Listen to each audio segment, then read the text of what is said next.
Hey guys, Level Cap here. Today I've got an episode of Sniper Sunday, the series where we're going to be playing the Recon class using sniper rifles and trying to make it as effective as possible. What maps to play on, what kind of weapons are good for which situations. Today I'm going to be focusing on the M40A5, a sniper rifle that was a favorite from Battlefield 3.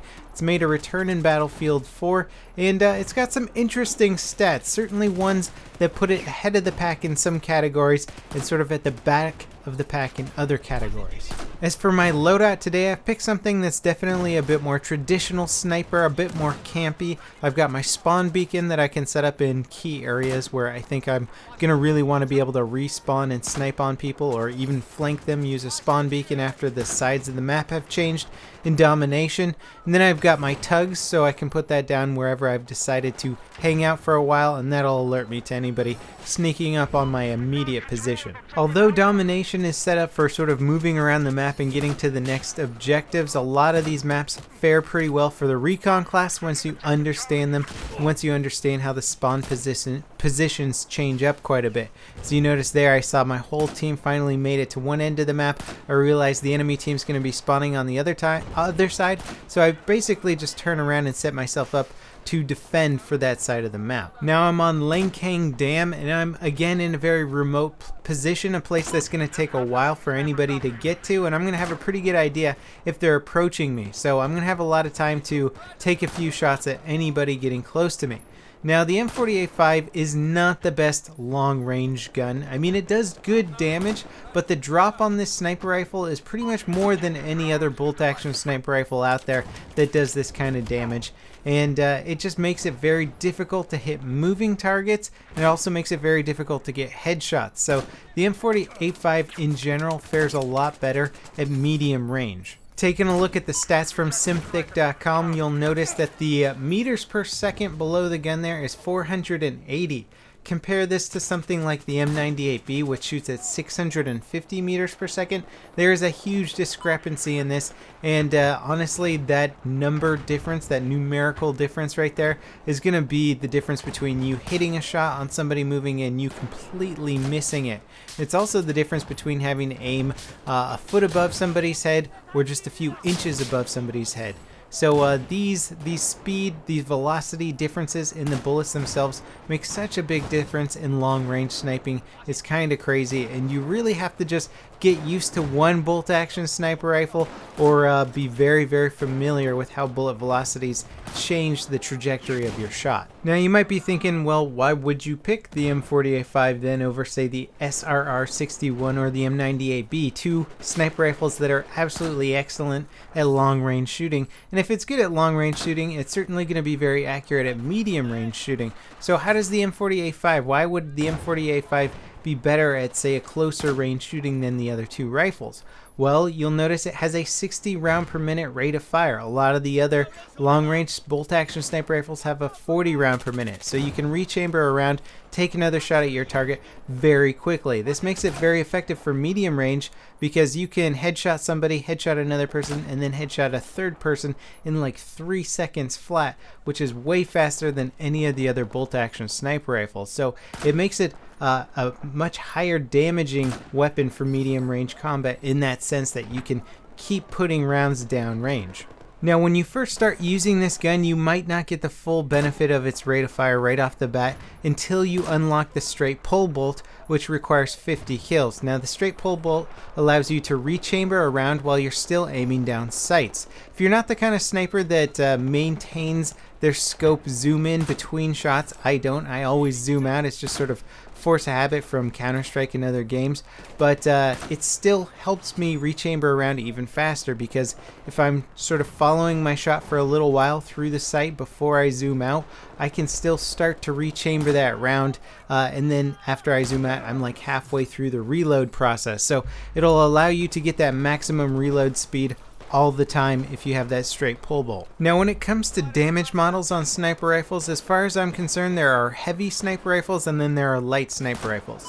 There's 2 light sniper rifles, the Scout Elite and then the FYJS. What I consider to make these lighter sniper rifles is that their minimum damage goes down to 36.6, meaning they cannot one-shot headshot people at any range on the map. Every other bolt-action sniper rifle, not including the special pickup ones, goes down to 59 damage, meaning you can one-shot headshot somebody at any range on the map. Because the M40A5 is a heavier bolt-action sniper rifle and it shoots 60 rounds per minute, that makes it the highest damaging per minute sniper rifle available out there. So you can do maximum damage with this gun as fast as possible. Now, in theory, this would allow you to be the most effective sniper in the game with this rifle if you could compensate perfectly for bullet drop and bullet speed.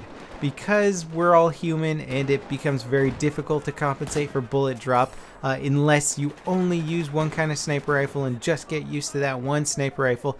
Guns like the SRR-61 and M98B are so much easier to use for long range sniping, and a lot of people are going to prefer them over the M40A5. However, if you did just dedicate yourself to the M40A5, learn that bullet drop perfectly, got really used to sort of ranging people just mentally very fast, like, you know, that guy's 200 meters, okay, I gotta aim this far above his head to score the perfect headshot, then you could be incredibly effective with the M40A5 simply because of how many bullets per second you can fire. Something that helped me a lot to get longer range headshots was using the variable zoom scope. I love my 8x sight. I think it's one of the best sights in the game, the most versatile without question.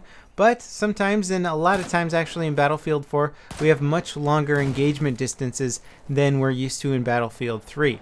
This makes a sight with a higher magnification, like the 14x variable zoom, much more useful, and it definitely allows you to get much more precise with your headshots at those longer ranges. So I was having a lot of fun alternating between 8x and 14x and just getting those headshots. Even though the bullets travel really slow and you can kind of see the arc of it sometimes at those distances, it is still really satisfying to see that bullet arc back around and hit him in the head. I feel like I gotta address some of the rooftop camping that's going on here. I usually only hang out on the roof when I've got a sniper rifle or a machine gun and I'm just gonna be a douchebag that round, but you know, I spend a lot of my time as the assault class or engineer class on the ground pounding and then getting shot by people on the roof, and it annoys the crap out of me, and so I don't like to be that guy. But when I play the recon class and I can get any sort of higher vantage point, because the recon class needs any advantage you can give it, or rather the sniper class I should say, then I definitely hang out on the roof. These particular gameplay moments here, I got up on the roof and nobody killed me. So I usually go up on the roof, somebody kills me, and then I'll play on the bottom level, but I just hung out up here pretty much the whole round, and I was expecting to eventually get taken out in a sniper duel or some angry support guy to get an XM25 and just shoot some airburst rounds up here and take me out. But nobody seemed to try any of the tactics to get people off the roof. We do have a lot of tools for it now. And I think a lot of people just like to focus on ground pounding, focus on whichever guns that they're using and not worry about the rooftop campers. But after a while, I know the guys in this game got extremely frustrated with me. And towards the very end, I had to jump off the roof because none of them were coming out towards the center of the map anyway. I'd basically shut them down. So anyway, that pretty much wraps it up for this episode of Sniper Sunday. I recommend checking out the M40A5. It is definitely a weapon that requires a higher level of skill than your average bolt-action sniper rifle, but I feel that if you got really good with it, it could be one of the best guns in the game. I don't know if I'm going to try for that. I might just stick to my SRR-61 or M98B because I just love the accuracy of those guns. Let me know what you guys think. As always, thanks for watching, and I'll see you next time. This is Level Cap, signing off.